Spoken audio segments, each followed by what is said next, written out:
Olá, meus nobres inscritos, amigos e membros do canal Spook Houses, Casas Assombradas. Aqui é Rodrigo e hoje nós continuaremos o nosso incrível podcast trazendo para vocês a história sobre a linhagem do Santo Graal, a verdadeira história do casamento de Maria Madalena e Jesus Cristo, sobre a ótica de historiadores, pesquisadores, genealogistas, arqueólogos, todo um trabalho científico trazendo a vocês toda a verdade literária sobre o que realmente está por detrás desse tão requisitado assunto. Sentem-se e acomodem-se, porque a história irá começar. Para alguém pertencer aos fortes, deve estar plenamente informado. Só por meio da conscientização podem ser feitas preparações para o futuro. O regime ditatorial não é uma rota de informação, é uma constrição com o objetivo de impedir o livre acesso à verdade. A quem, portanto, serve o Graal? Ele serve àqueles que, apesar dos contratempos, buscam, pois são os campeões do iluminismo. Bom, no decorrer dessa jornada, nós nos confrontaremos um número de afirmações que podem, a princípio, parecer assustadoras. Mas isso costuma acontecer quando se traz a história de volta às suas bases, pois a maioria das pessoas é condicionada a aceitar determinadas interpretações da história como fato. Muito do que aprendemos de história é por meio de propaganda estratégica, seja ela motivada pela igreja ou por política. Tudo é parte do processo de controle. Separa os mestres dos servos e os fortes dos fracos. A história política tem sido escrita por seus mestres, os poucos que decidem o destino e a sina dos muitos. A história religiosa não é diferente, pois seu desígnio é implementar o controle pelo medo do desconhecido.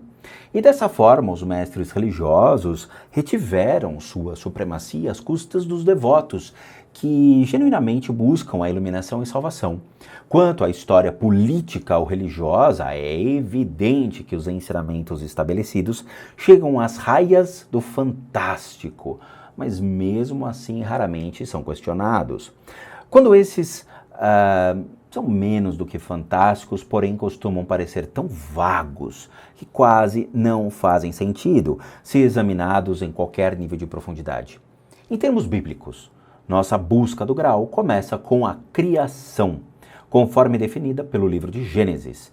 Em 1779, um consórcio de livreiros de Londres publicou uma obra gigantesca com 42 volumes, a Universal History, que viria a ser muito reverenciada e que afirmava com grande grau de convicção que o trabalho de criação de Deus começou em 21 de agosto de 4004 anos antes de Cristo.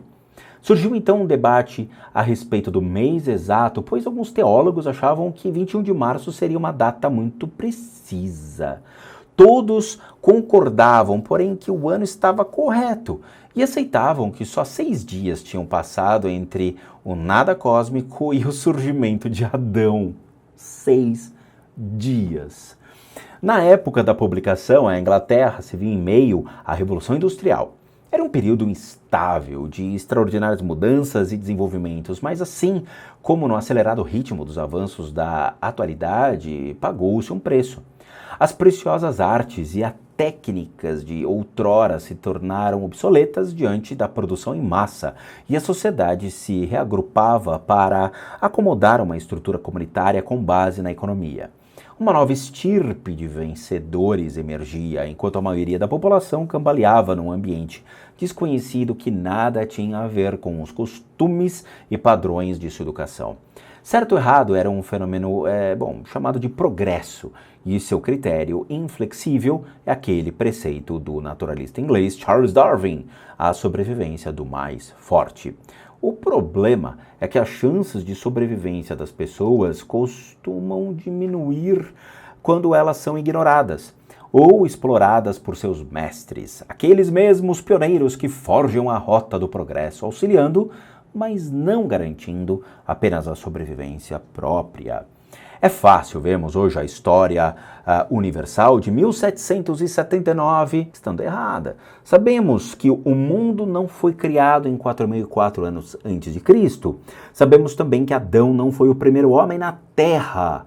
essas noções arcaicas já estão ultrapassadas, mas para as pessoas no fim do século XVIII é impressionante. História era um produto de homens mais esclarecidos do que a maioria, e eu acho que ainda até hoje. E, portanto, presumivelmente correta. Vale a pena, portanto, fazermos a nós mesmos a seguinte pergunta nesse estágio: quantos fatos aceitos pela ciência e pela história atualmente também serão considerados ultrapassados à luz de futuras descobertas? Dogma não é necessariamente verdade, é apenas uma interpretação fervorosamente divulgada da verdade, com base nos fatos disponíveis. Quando novos fatos influentes são apresentados, o dogma científico muda naturalmente, mas isso é raro de acontecer com o dogma religioso, e vemos isso hoje também. Neste livro, estamos particularmente interessados nas atitudes e ensinamentos de uma igreja cristã que não presta atenção às descobertas e revelações e que ainda se mantém boa parte do dogma incongruente que remonta a tempos medievais. Como observou astutamente H.G. Wells no início da década de 1900, a vida religiosa das nações ocidentais subsiste numa casta da história construída sobre areia. E isso é visto nos dias de hoje. A teoria da evolução de Charles Darwin em The Descent of Man, em 1871, não causou nenhum dano pessoal a Adão, mas a ideia de que ele seria o primeiro ser humano caiu por terra. Como todas as formas de vida orgânicas do planeta, os humanos evoluíram por mutação genética e seleção natural no decorrer de centenas de milhares de anos. O anúncio de tal fato encheu de horror a sociedade orientada por quem? Pela religião. Alguns simplesmente se recusavam a aceitar a nova doutrina, mas muitos caíram no desespero. Se Adão e Eva não eram os primeiros, os pais primordiais, não havia pecado original e, portanto, o próprio motivo do perdão não tinha fundamento. A maioria entendera de maneira completamente errada o conceito de seleção natural. As pessoas deduziam que, se a sobrevivência era restrita aos mais fortes, então o sucesso devia depender de superar o próximo. Estava nascendo, então, uma nova geração, cética e cruel. O nacionalismo egoísta florescia como nunca antes na história, e as divindades domésticas eram veneradas como no passado adoravam seus deuses pagãos. Símbolos da identidade nacional, como Britânia e Ibérnia, se tornaram novos ídolos do cristianismo. Nesta base insalubre se gerou uma doença imperialista e os países mais fortes e avançados reivindicaram o direito de explorar as nações menos desenvolvidas. A nova era da construção de impérios começava com uma luta indigna por domínio territorial. O Reich alemão foi fundado em 1871 com a amálgama dos estados até então separados. Outros estados se juntaram para formar o Império Austro-Húngaro.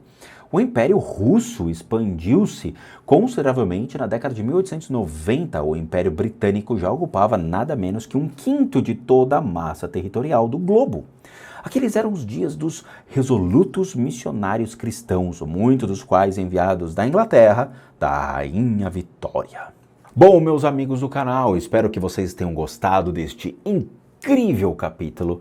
Realmente, nós teremos uma saga histórica desvendando todo o passado e trazendo elucidações sobre todas as dúvidas que nós temos sobre o que realmente aconteceu. Eu espero que vocês tenham gostado. Por favor, se inscrevam no canal, deixem seu like e compartilhem esse conhecimento para que muitas pessoas tenham acesso a tamanho aprendizado. E, como eu sempre digo a todos, bons sustos a todos nós.